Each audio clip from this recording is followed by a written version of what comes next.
Zëzedin, do t'ju pyes pak për këto rastet, besoj keni pasur edhe diskutime me shoqërinë, me këto.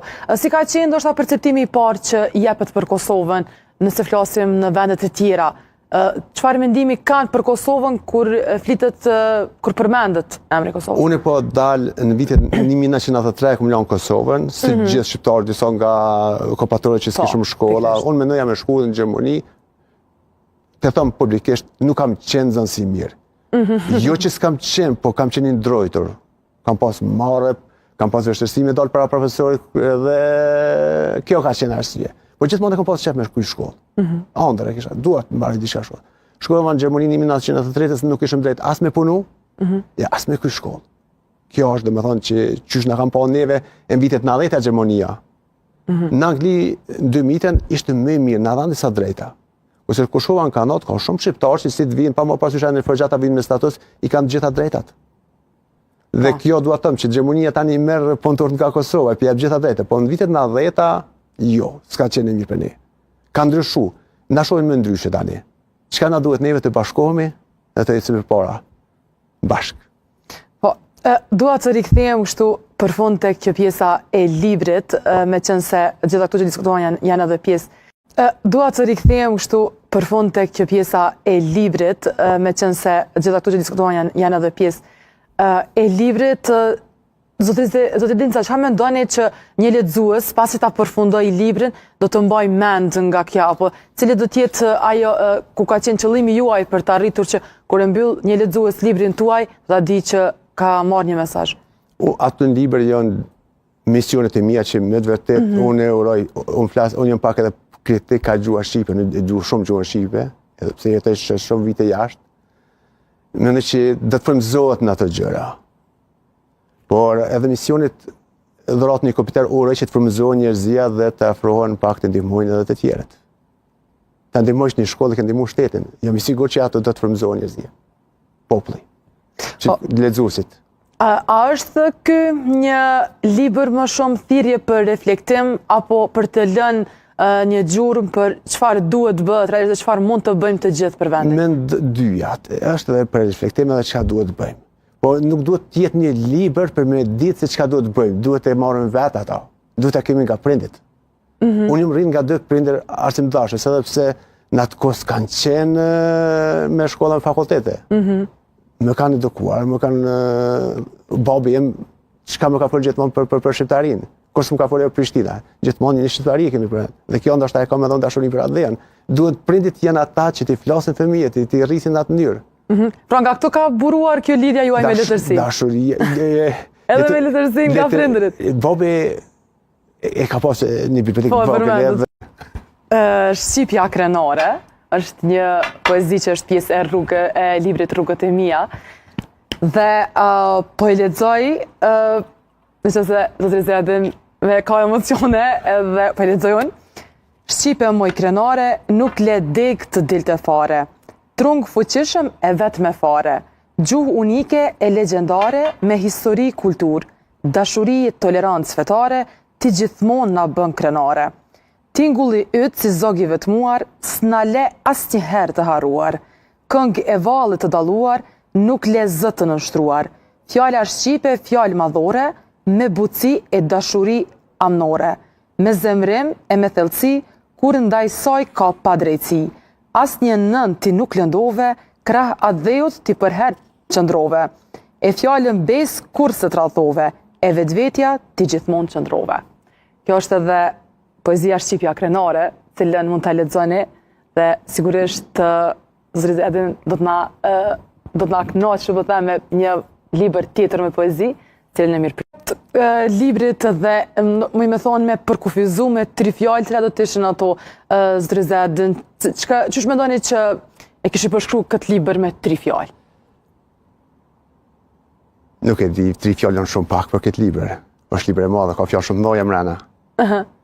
Dhe po libri flet për rrugët tuaja. Rrugët e mia. Po, cila nga ato ka qenë më vendimtare po flas për formimin tuaj si njeri? Unë mendoj që mergimi, gërbeti i forcon njerëzit dhe na ka bërë më të fortë edhe për të menduar dhe për atë dhejë. Duke pas edhe mallin për atë dhejë. që ju sigurisht e dini që neve mërgjimtarë na merr mall edhe për gurit e Kosovës, sepse si shqiptarisë na ka formu, na ka forcu më shumë. Ju jetoni për një kohë të gjatë jashtë vendit? Vitet në 90 kam shku në Gjermani për 7 vite, pas Gjermanisë shkova në Angli për 5 vite, pastaj shkova në Kanada, ku edhe u vendosa, ku edhe mbarova një kolegj dhe më stabilizuar atje. Por prap, trupi atje, mendja dhe zemra këto janë. A vlen kjo se kështu e kemi zakonisht ne përmendim këtu që realisht diaspora në zemra e Kosovës, po a është ende ai malli që shkon duke u rritur me kalimin e viteve? Unë mendoj që po. Unë po flas për vete personalisht, po ka shumë mërgjimtarë që ne takohemi me shoqëri, me komitetin, me zeti kemi shoqata tona atje, po është e vërtetë që ne gjithmonë flasim për këtë. Unë zgjohem me lajmet të Kosovës ose Shqipërisë. Unë zgjohem me sot dëgjoj me njerëz që fillojnë aty shiku lajmet urojnë për shqiptarinë tonë. A ka pasur momente gjatë shkrimit zotit Edin që ndoshta e keni ndalur penën dhe keni shkaku i emocioneve të dhuruar kompjuter për shkollat të Kosovës? Shqiptarisë. Shqiptarisë edhe jashtë Kosovës? Jashtë patjetër. Unë kom fillu në Vlorë, në vendin e flamurit, kur s'të ngrit flamuri. Këtu isha duke të pyet, a ke zgjedhur Vlorën me çfarë simbolike? Unë mendoj që unë shkova në Vlorë edhe dhurova të disa nxënës. Dhe kur shkova në shkollë poshtë se Vlora, në atë shkollë kur shkova, kompjuterët ishin shumë të moshëm, vjetër, dhe shumë nga ta ishin jo funksional. Dhe me të vërtet, thash të fillojmë Vlorë, se Vlora simbolike, Vlora jonë. Ato kur shngri flamuri.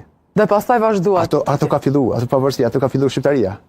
Dhe jam zgjeruar në Obiliqin, ose kastriotin ishte Obiliqin, nuk mujta me lanë mrapa, me një shkova dhe në 8 shkolla të Obiliqit kam lanë kompjutera.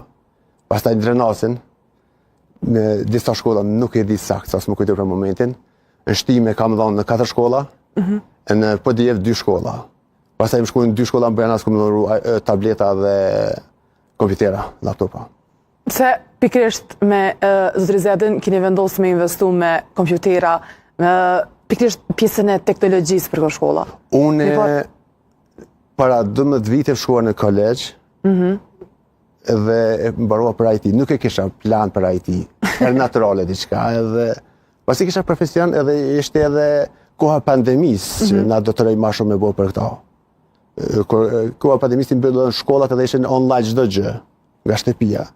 E thashtë bëjnë me një $30 dhurat një kompjuter, fillova me nxënës përmes familjarëve shoqërive, me ndihmu aty në nxënësve që i dishmi, që janë të varfër, pastaj zgjerova me shkolla dhe individ gjithashtu. Dhe si mirëpresin kështu shkollat këto investimet që ju keni bërë në mënyrë vetanake? Më kanë pritur shumë mirë. Unë i falenderoj gjithë që kanë bashkëpunuar me mua. Gjithë. Pa për men me emra, unë i falenderoj gjithë. Edhe se keni zgjedhur zotëri Edin, do t'ju pyes pak për këto rastet, besoj keni pasur edhe diskutime me shoqërinë, me këto. Si ka qenë ndoshta perceptimi i parë që jepet për Kosovën, nëse flasim në vendet e tjera? Çfarë mendimi kanë për Kosovën kur flitet, kur përmendet emri Kosovës? Unë po dal në vitet 1993 kam lënë Kosovën, si gjithë shqiptarë, disa nga kompatorët që s'kishëm shkolla. Unë mendoja me shku në Gjermani, të them publikisht, nuk kam qenë nxënës i mirë. Jo që s'kam qenë, po kam qenë i ndrojtur. Kam pas marrë, kam pas vështirësi me dalë para profesorit dhe kjo ka qenë arsye. Po gjithmonë kam pas qef me shku në shkollë. Ëndër e kisha, dua të mbaroj diçka shkollë. Shkova në Gjermani në 1993, nuk ishim drejt as me punu, as me kry shkollë. Kjo është domethënë që qysh na kanë pa neve në vitet 90 Gjermania. Në Angli në 2000 ishte më mirë, na dhanë disa drejta. Ose kur shkova në Kanadë, ka shumë shqiptarë që si të vinë pa më parasysh në refugjata vinë me status, i kanë të gjitha drejtat. Dhe kjo dua të them që Gjermania tani merr punëtor nga Kosova, i jep gjitha drejtë, po në vitet 90 jo, s'ka qenë mirë për ne. Ka ndryshu, na shohin më ndryshe tani. Çka na duhet neve të bashkohemi dhe të ecim përpara bashk.